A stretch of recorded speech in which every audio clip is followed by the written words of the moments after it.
Welcome to Offstage Podcast. We are here at the Ware Jakob Studios today with Hiraeth. Hey guys, what's up? I'm Marty from Hiraeth. I am the lady clean vocalist in the band. What's up everyone, I'm Gareth. I also do vocals with Marty as well as vocals for Human Nebula, guitar for Riddle Break, and then Marty and I also have our own little side folk project, Whiskey Dust. So yeah. So how did it start out for you two? Like how did you come to be in music? You want to take this one? You have a long history. I started singing since the age of 6. So I'm very stubborn and headstrong. So even at a young age, I knew exactly that's what I wanted to be. I always told my parents, like, one day when I grow up, I'm gonna be a vocalist, and they were like, okay, that's cool story, bro. But yeah, it turned out that found out about this music college called COPA, Campus of Performing Arts, and I enrolled and studied music for 4 years. And that's where I met Gareth, and that's how he asked me to audition for the band. Yeah, pretty much straight up. Yeah. For myself, so I grew up in Zimbabwe, and internet was illegal at the time. So I had what you call the metalhead starter pack, you know, like Slipknot, System of a Down, Pantera, whatever. And it was only many years later that a friend of mine told me about this music college in South Africa where you can go and study music, and I was like, what? You can study music in Africa? I've never heard of that. So moved down to South Africa, and I studied guitar for 2 years, and then I did my degree in production, and pretty much seeing all the South African bands jamming live and whatever is what really sparked me to get on stage, because I honestly had no idea that that was a thing even here, you know. So yeah, I don't know, does that answer the question? That completely answers the question, and it also leads to the following question, where if you had to explain the music that you make to the people from Zimbabwe, how would you do it? I don't know. I suppose I would say, oh man, I don't know. I'd say probably take,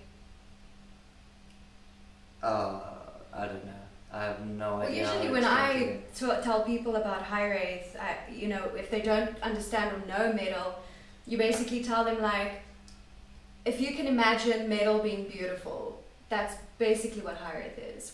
We make heavy music, but it's also very emotional, and it's beautiful, and it kind of shows that metal music can be melodic and beautiful. Yeah. And then they're like, oh wow, that exists? Yeah. So it opens their mind to metal as well. Yeah, that's a good way of putting it. Thank you. It's like, they drink a lot there. So maybe I'd say to them, the first time you tried beer, you probably didn't like it. But like, after a couple times, after a couple of years of drinking, then you come home after work and you're like, you're dying for a beer. That's metal music. No one likes it the very first time, but once it grabs you, then you love it. So when you invited Marty to audition for the band, was it supposed to be a progressive melodic metal band, or did you have different views for the band? So when it started out, it was originally conceptualized by our guitarist Luke Kaiser, and he wanted to make a progressive / post-rock / ghost rock kind of instrumental band. And I was playing bass on the project at the time, and the more and more we wrote, the more we found ourselves falling into a pattern that would accommodate a vocalist. Every song we came up with, we're just like, dude, wouldn't this be so sick if we had vocals on?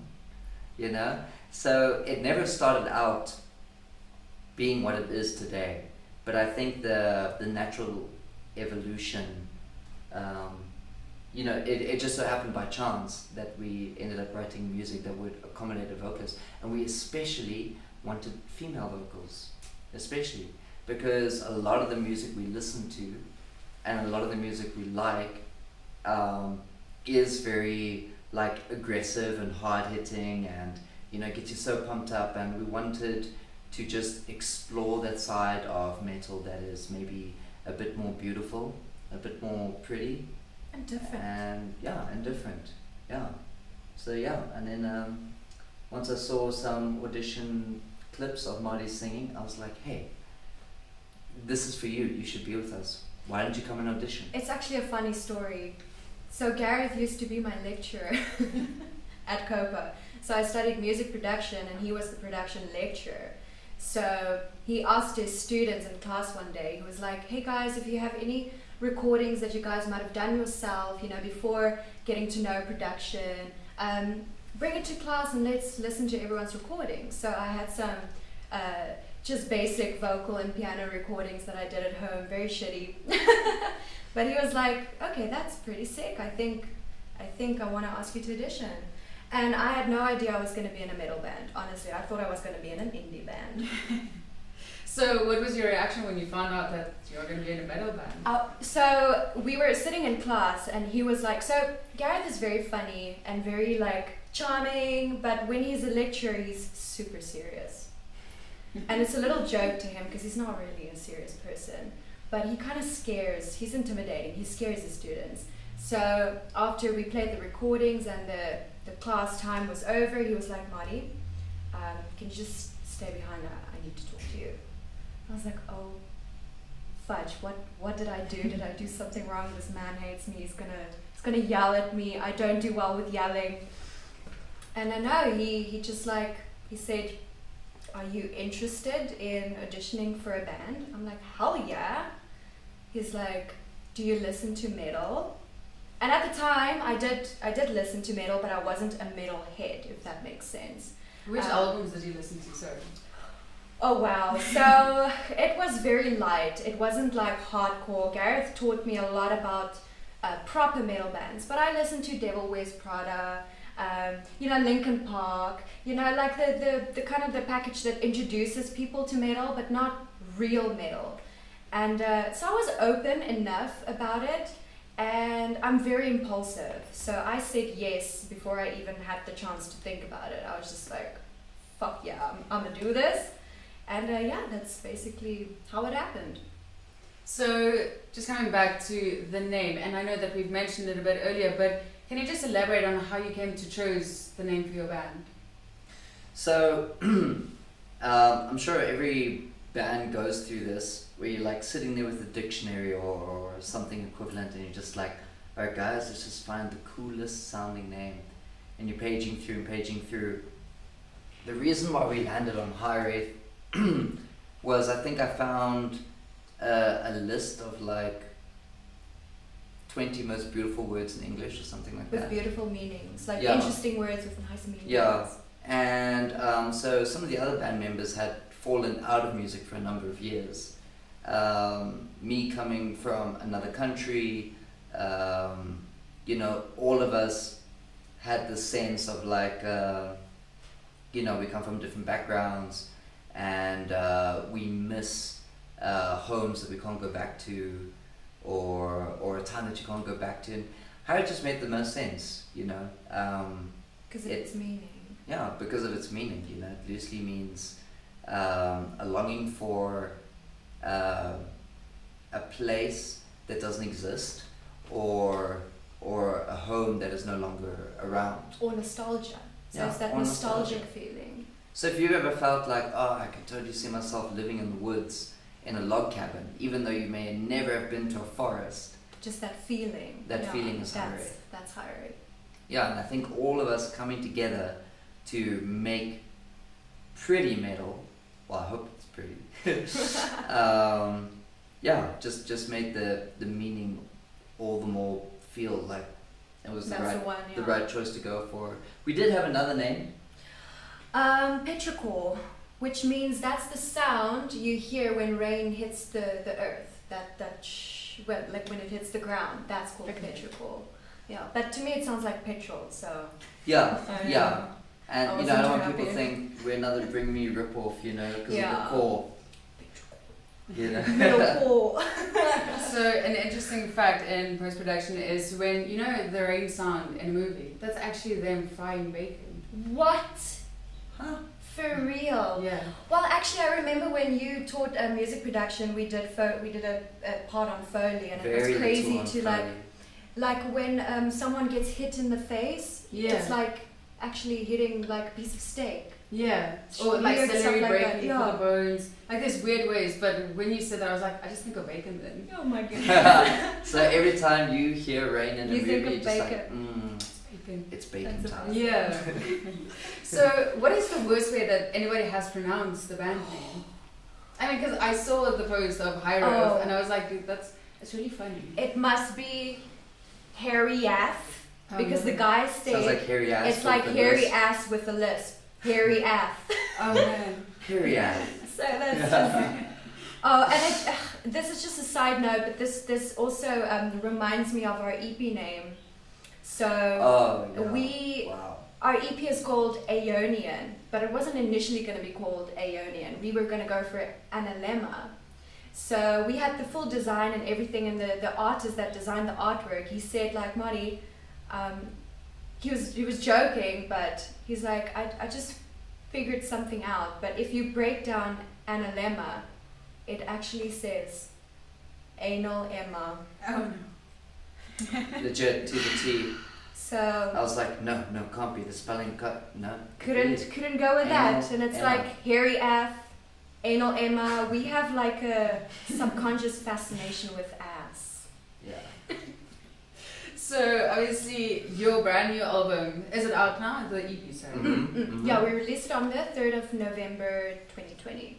Yeah. So how has it been going on the charts, and has it been doing It's good? been doing really well. Yeah, we've got many new fans. It also gave us an opportunity to reach out to people, because the more material you have to show people, the greater opportunities you get. And we spoke, was it last week? We spoke to an Italian band. We had an interview with an Italian band called Raven's Cry. And that was quite interesting. And it's all because of the EP, you know, you've got something to show, and it's not just, you're not limited to the people who know you. So it reaches far places, which is amazing. Yeah, no, it's been going really well. I think because of the hurdles of lockdown and COVID, there were things that we weren't able to do, you know, like a EP launch show. With curfew and stuff, that, you know, there was a lot of maybe opportunities missed out on where we could meet with people like yourselves to talk about it and just give it some extra oomph. But I think despite all the challenges we face, it's been doing really well. Yeah. Yeah. I really had to ask, so I know with the artwork, which is really interesting, the dude did like a really cool job. So in the EPK that you sent me, you did say that there's an Easter egg in there for the music video for Strata. So can we talk about that? There is an Easter egg. So the idea, the concept we have for the music video for Strata has to do with the artwork. So I don't know if I should elaborate too much, because we haven't actually planned the music video further than just writing the concept down on paper. So who knows if we'll ever get there or film it, or when we'll film it. But definitely the EP art is basically everything to do with the music video. And if we can pull it off, the music video is going to be fucking fantastic. So And we will be broke. Yes, very We'll be broke. very broke after filming something like that. I just asked, is it going to be something with expansion? Because obviously, like, is that okay? Cool. If you don't know the artwork, please check it out. And you'll know Yeah, what go check out we're the talking art. about. Some So- foreshadowing. With your previous music video, you used Russell Wells. Yes. So would you be using him again Yes. for this? Yes, Definitely. definitely. He is incredible. That was our second music video, but it was our first conceptual music video. And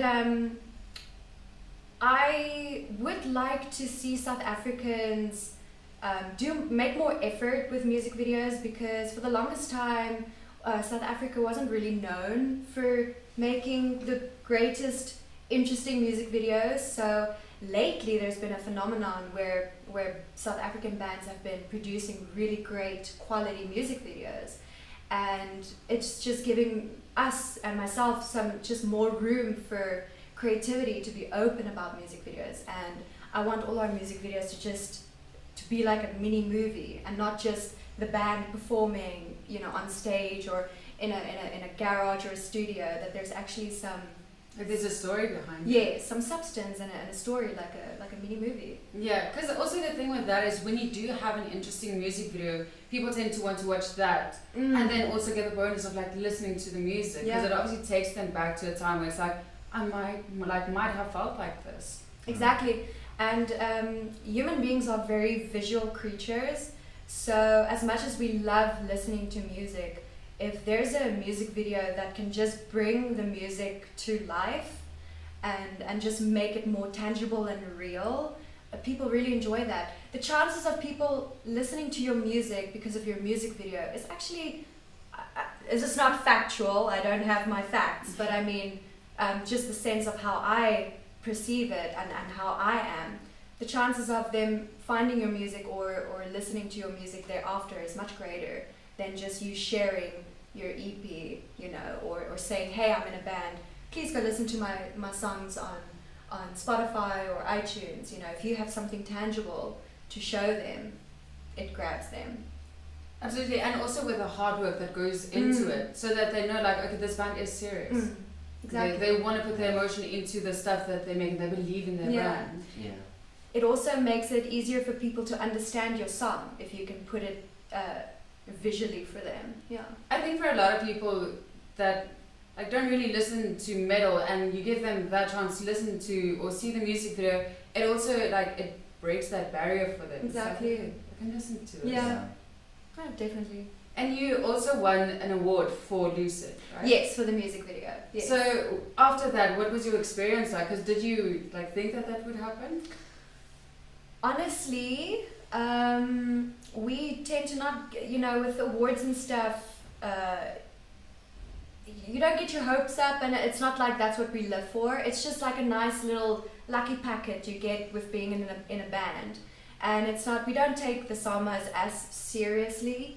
It's for us, it's more like a fun event to get drunk at. Basically.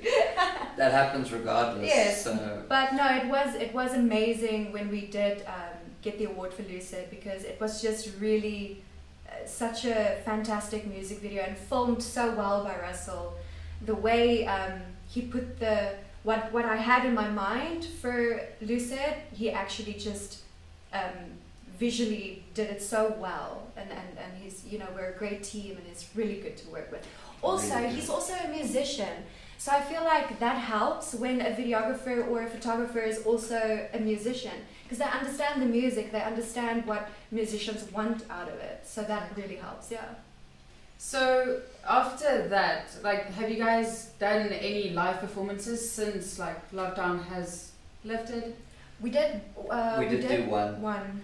We did do one. That video you can actually find online, because we filmed our live set last year in November.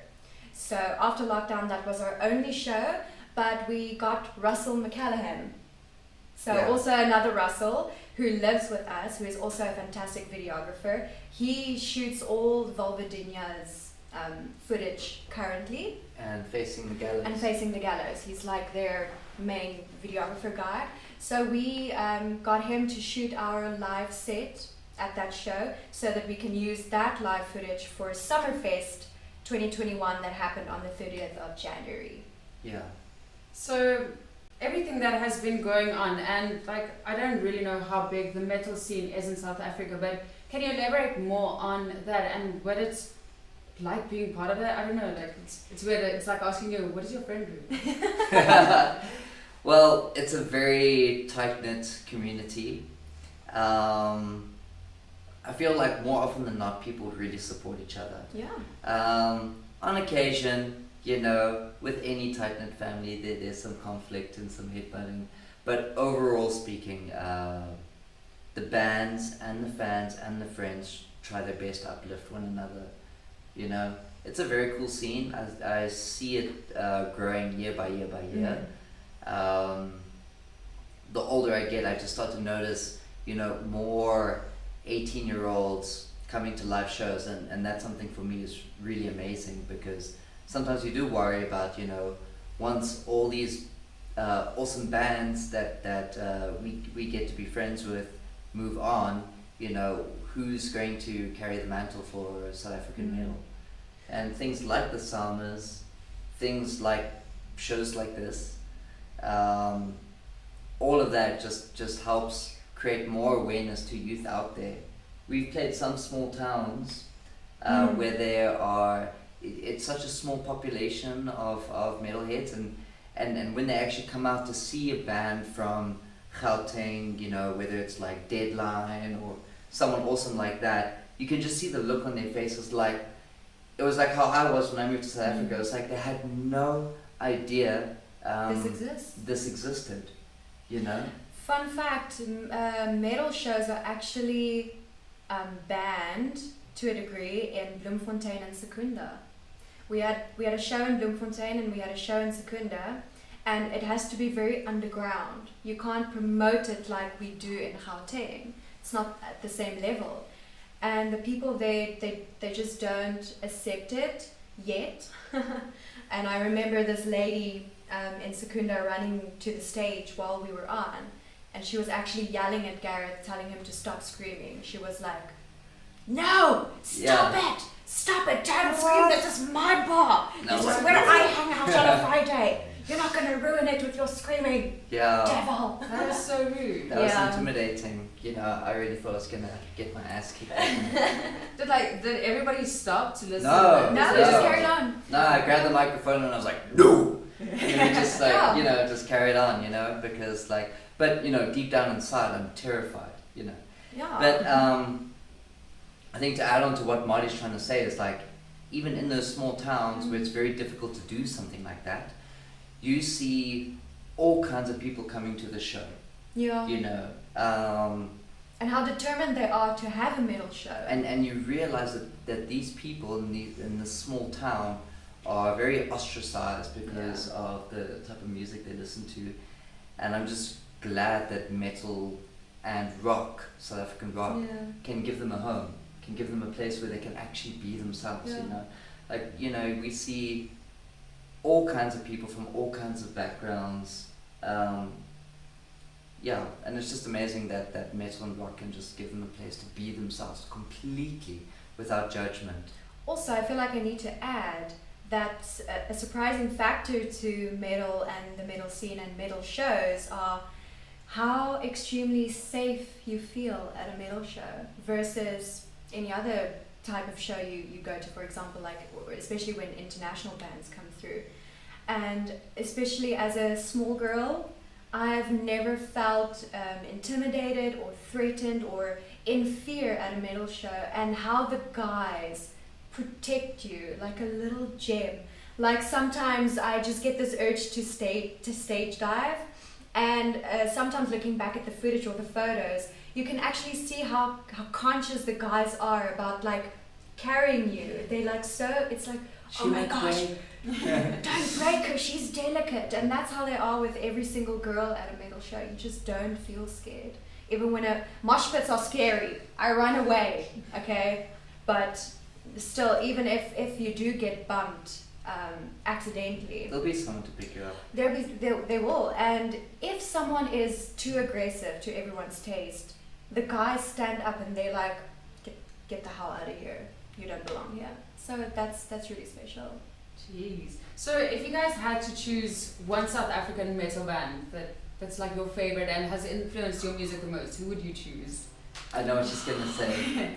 I feel like you should write it down and then like reveal your answers. It's going to be Oh God.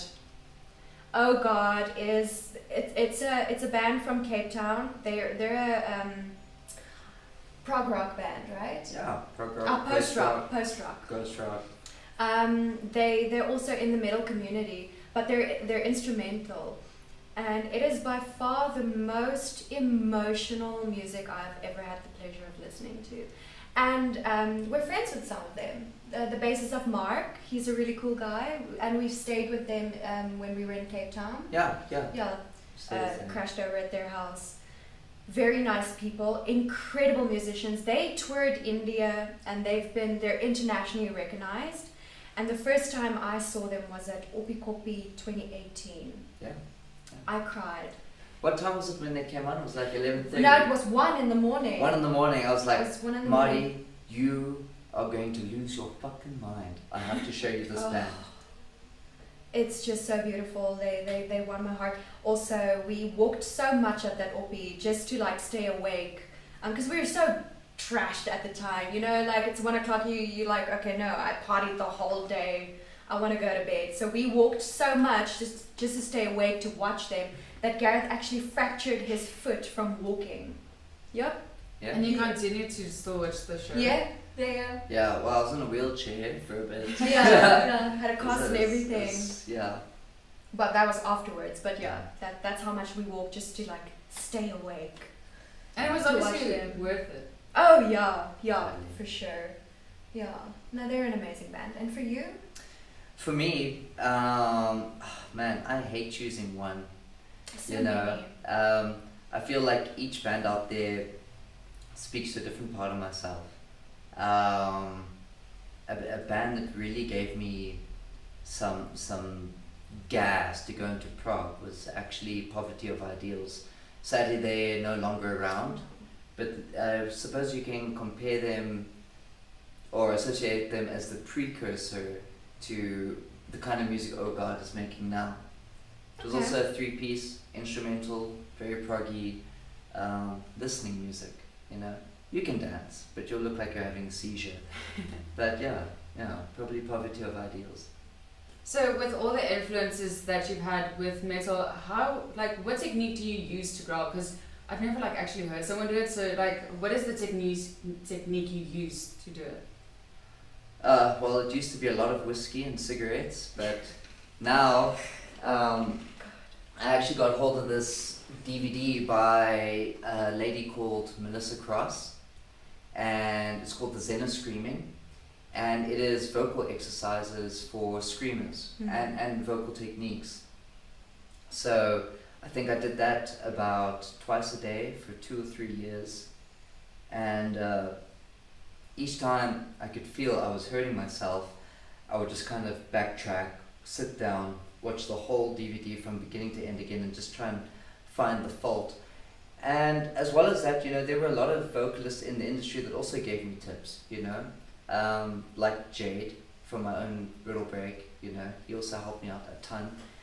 And just other vocalists I've met through the years just helped me, dude, if you can't speak after a show, then obviously it's wrong. You do something wrong. And these warm-ups are phenomenal, you just feel so good. You can talk as much as you want afterwards. It takes a lot of hard work and a lot of practice, and it seems fair because the only way you get good at guitar or drums or production is practice. So it's only fair that even though I'm a screamer and I'm not exactly hitting all the lovely melodies that Marty is hitting, I should practice. Does it? Yeah, no, that Practice. absolutely answers Yeah. it. So what do you do to protect your voice? So this obviously goes to both of you. You cannot do a show as a vocalist without warming up. And people don't necessarily know this, but your vocal cords is essentially a muscle. So when you go to the gym or you do yoga or you're going to go cycle or running, what do? You stretch, you warm up your muscles, otherwise you might pull them. So vocal cords work exactly the same way.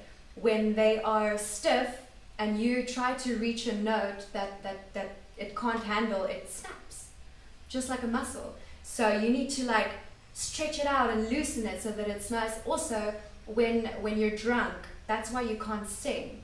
It's because the effect that alcohol has on your muscles, like being super supple and flexible and loose, it does the same to your vocal cords. So have you ever met a drunk person that's like, their voice goes all over the place? It's because it's affecting your vocal cord. Yeah. Yeah. So warming up is extremely important. It's the most important thing. We stay away from caffeine. Caffeine, So sugar, no coffee, no sugar, milk. no alcohol, no milk, no dairy products whatsoever. So I am room temperature water or honey. Honey is a natural throat lubricant. Yeah. So obviously, like, there's so many stuff that you have to account for. So when you are at a place, you can't just like have a drill and then like, okay, cool, I'm just quickly gonna karaoke the song. No. Not. Yeah. I do not drink when we are at a show. I'll only drink afterwards, and it's very annoying because sometimes your slot is very late and everyone is in such a great party mood, and you're like, I'm the vocalist, I can only have my shot at 12 o'clock at night. Yeah. But you gotta do it. Marty is very good. I had to learn from Very her mistakes. responsible. Yeah. I've been drunk before going on stage, or a little bit high. I don't know if I'm allowed to say that. Yeah. Well, yeah. And yeah, each time it has just not gone well. So yeah, I think for me it's experience. Through her it's just caretaking. Yeah, you learn that like you know, if you want this to be your job one day, you have to treat You it have to like a take job. it seriously. Yeah. You know, music is fun, and being a musician is fun as heck, but man, there's got to be some responsibility to it. Yeah, you know? definitely in discipline. Yeah. So with that being said, would you say that Marty is the most responsible person in the entire band? Oh yeah, Yes. without a doubt, without a doubt. Oh my word, there's this one show, it's the Secunda show. I'm sorry, bandmates, but every single band member was drunk right before our slot, except for Marty.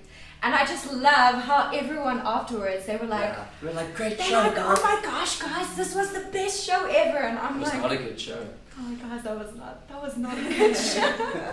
Yeah, Marty's very much the voice of reason. I'm the mama. The mama I'm the bear. youngest in the band, but I'm the mom. bear. Sometimes we tend to like go off the rails, get a bit sidetracked, and Marty has to reel us back and listen, boys.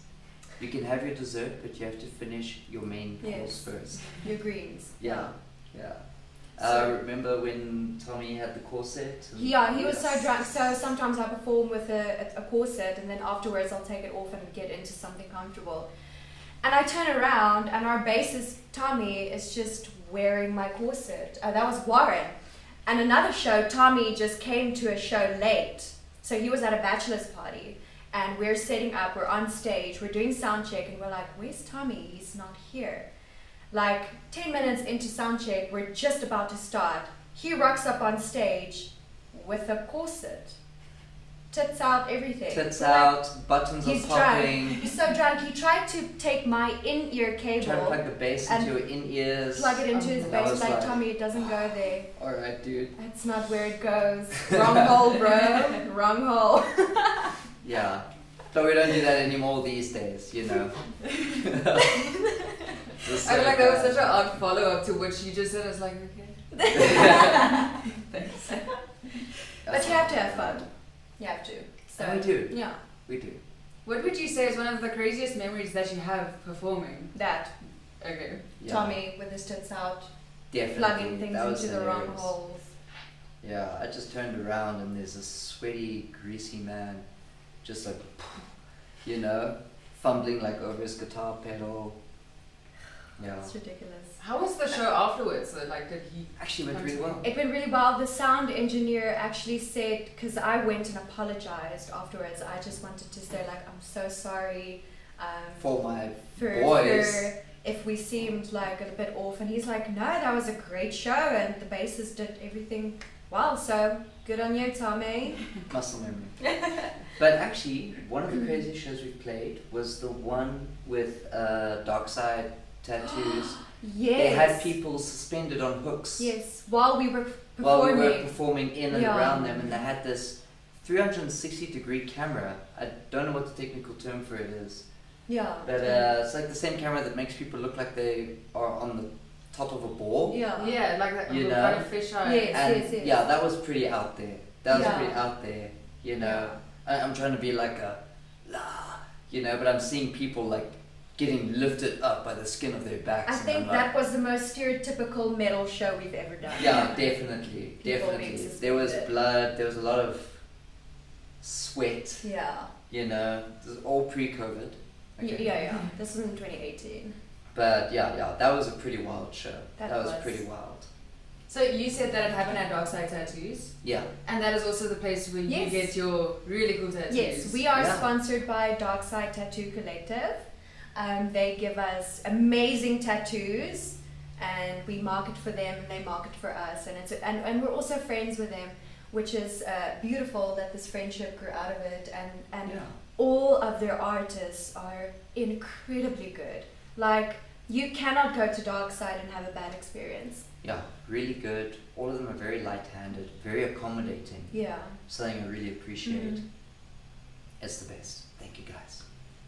So I just want to ask, how does a sponsorship like this work? So do you get discount from it or off of your tattoos, or like how exactly does it work? It So, depends on what kind of a sponsorship you have. So I think they approached you, hey? yeah. No, I don't remember. I think they approached Gareth and they said, like, listen, we want to sponsor you and we're looking at Hiraeth. So what happens is you guys get free tattoos.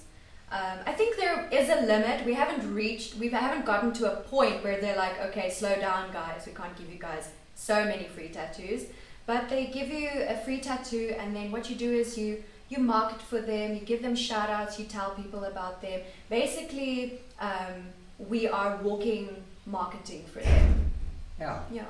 And it varies from person to person, the way the deal works. Yeah. I've also been sponsored by Rockstar Energy Drinks, and they would give me like 2 crates of Rockstar plus some merch Yeah. a month, which almost caused me to have a heart attack, so I'm glad that's over. But yeah, I suppose it's different from Yeah. each person. We've had other tattoo sponsors in the past Yeah. that wanted something a little bit different out of us, and we wanted something a little bit different out of them. But yeah, with Dark Side, basically, as long as it's mutually beneficial, everyone's happy. Yeah. So for example, you can't approach them and say, I want this really common, boring tattoo. It has to be worth it for them as well. So Jock Skuman, he did my sleeve basically, so the bottom part of my sleeve, which is a realism fox, and that's what he specializes in, is realism. So for him, this was nice to do. It was beneficial for him as well. It's not like I said, oh, I want the affinity sign on my back, or butt, where it's not really like that great for them to market. So you have to give them something worth marketing for them putting in this free time. Yeah. So I wanted to ask, so Riddle Break is managed by Devo. Like, there's like a very controversial thing, like, do you guys say Devo or Devo? I just text. You don't say that. It's Devo, yeah, Devo. Alright, so Devo, yeah. Riddle Break is managed by Devo, and you guys, are you managed by anybody? Is it something that you would consider in the future to be managed by Devo or someone else? So I think for us and for any independent artist out there, you have to ask yourself, what is there that you can't do yourselves? What can this person provide you? What can this person give you that you honestly can't do yourself? Because more often than not, people don't do roles within the bands because maybe they're just a bit lazy, but if you want this to be your job and you treat it like a job, there's a lot that you can do for yourself. With Deva's case, it was definitely we just all have full-time grueling jobs, very, very, very busy, and he really helps to lift a lot of the pressure. Take that weight off everyone's shoulders. Yeah. But with Hiraeth, each of the members are quite astute in different areas that all help the band. Especially Marty, she's phenomenal at marketing. So, and that is always the hardest job. Like, people think, it takes like 2 minutes to post to Instagram, but actually, admin can take hours sometimes, you know, to make sure it's done in the right format, that it hits all the correct platforms at a certain time. It's interesting. The build up, the answering of comments afterwards, the follow up, and the merch, and just all the logistics. You know, you can see why companies will hire a marketing company to do that, because it takes a lot, you know. And I think we're just in a very fortunate position that we do have someone like Marty to take care of that for us for now. Yeah. So I wanted to, I don't know if this is getting way too personal, but obviously you two are in a relationship. So what do you think that has the biggest influence on the band and challenges that you had to work through? I think when we are with the band, we treat it very professionally. So, I mean, there are times when we're in the practice room and I am sitting down and Gareth will be like, stand up, you know, you can't practice and sit down, you need to get up. But as a boyfriend, you know, you'd expect him to be I get it later. you know, you can be like, no, it's okay, honey, sit down, you're tired, shame. But as a bandmate, he's you know, he's pushing me to be the best that I can be, even in the practice room. You know, because what you do in the practice room is essentially what you do at a live show. So if I can't stand up in the practice room, how am I going to do a live show? So he's like, get up, bish.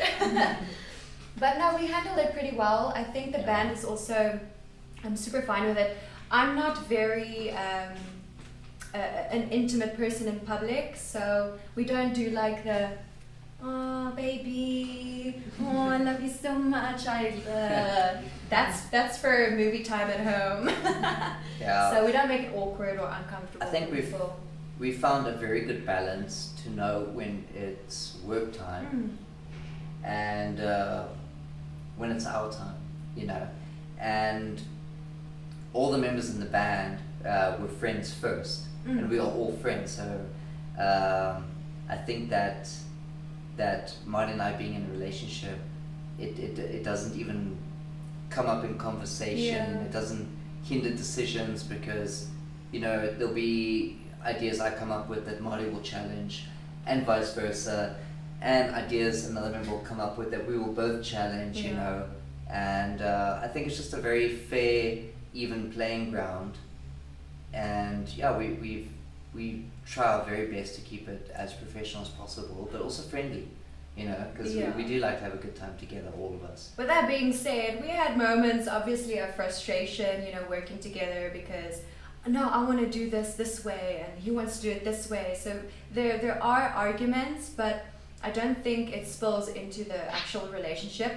And also relationship problems don't spill into band stuff. So when I'm mad with him, when he fucked up at a show or something, and I'm like, this man, I want to murder him. But on stage, we keep it cool, we do the show well, you know, and the show also helps us to not be angry with each other anymore, because when we had a good show, we can be angry. Whatever happens within the band, decision or playing wise, it's not personal. You know, it's work. Fun work. Plus, we get to travel together, so it's a big perk, dating your band member. I don't have to score her tickets because she's freaking. And I don't have to get angry because he's touring without me and leaving me at home, and I'm moping. So it helps a lot. There's a lot of stuff that was eliminated with it, so it's fine. So one of the last questions that I have for you is, who would you say you are when you are off stage and not performing and not writing music? Who are you? Who am I? I'm a huge nerd. I look up Lego websites. Often. You know. Every time we go to Mainland Mall, the first shop we go to is the Lego shop. Every time. Nothing's changed. By the way, if anyone out there has Lord of the Rings Lego, I'm desperately looking for it. You can't find please let me know. Can't find it absolutely anywhere. Can't find Lord of the Rings Lego. Love reading, but not anything clever, you know, like comics and stuff. like Warhammer 40k. That's awesome. You game a lot. I game a lot. I know that you two have like your gaming station set up. Oh yeah. That's really cool. Oh yeah, Gareth Yeah. bought me my very own gaming PC. That is the most amazing gift I've ever received. So it's more for him than it is for me, but you know, it works. It reminds me I of just this enjoy it. episode of The Simpsons where Homer buys Marge a bowling ball, and it's just like, oh, I don't want this, and he's like, well, fine, I'll just I'll just have it, yeah. whatever. So it's definitely a bowling ball gift, but Yeah, I yeah. also get something out I of did it. do it so for it's- me. Yeah, And for her, but more for me. more for him. Yeah, definitely. It's a really cool gift either way. Yeah, no, Yeah. I'm not complaining. Yeah. At least it's not a literal bowling ball. Sometimes we do yoga. Yeah, I drag him to yoga classes, so Yeah. I'm like, that's fair. It I hurts game with every you. atom in my body. Yeah. It's that we, Yeah. but I go with anyway. Yeah, so you are a major nerd, definitely. Yeah. Also very extroverted. Needs to be around people often. Yeah, it's a sickness. Yeah. I'm a massive introvert. When I'm at home, I like being in my room and just being on my own. We live in a commune with a bunch of musicians, but they never see me, so I don't feel like I'm really living with anyone. But I'm also one of those people, when I get a phone call, I'm like, oh my god, what do you do? Do Yeah, you, you know, like Rocky Balboa. you have to like you gotta like get warm up. psych on yourself things. up. You're like, oh, there's a phone call. All right, I can answer I got this. this, I got know what this. to say. Yeah. So it freaks me out. People, don't phone me. If you have my number, do not phone me. I'm not gonna answer. You can text me. And also don't send voice notes that's longer like than 5 minutes, I guess. God. God. When you said voice notes, I think Kyle just jumped in our minds. He's the guitarist for Human Nebula, and he's also our roommate. He sends like a casual voice note, but it's like 20 minutes. And you're like, Kyle, no. Don't voice note and don't phone. So the very last question that I have for you is, if you can inspire younger musicians or aspiring musicians, what would you say to them? You've been doing this longer. Obviously, with COVID and lockdown, it's created a lot of hurdles and challenges and stuff like that. All I know is that the only thing is consistent is change. So this COVID thing will change. Maybe playing on a live stage in front of people will change. These are all just platforms, they're just tools. It doesn't mean that you should give up music just because the platform changes, you know? It was the same way back when the electric drum kit came out, and when people started sampling drum kits, you know, people thought, oh no, you know, now drums is over, but it's not, you know? It's just another platform, it's another tool to use to express yourself, you know? So I would just say, like, no matter like what hits you, be it lockdown, be it the loss of a loved one, someone you care about, don't let that hold sway over what it is you'd really like to do. If anything, do what you'd like to do, because it'll be in honor of all these challenges that you have overcome and pushed through. Amazing. And would you like to add to that? Oh no, I think you hit the nail on that one. Cool. Well, thank you so much for coming through and sharing your knowledge with us. Thank you so much. Thank you for having us. This is really It's a awesome. pleasure.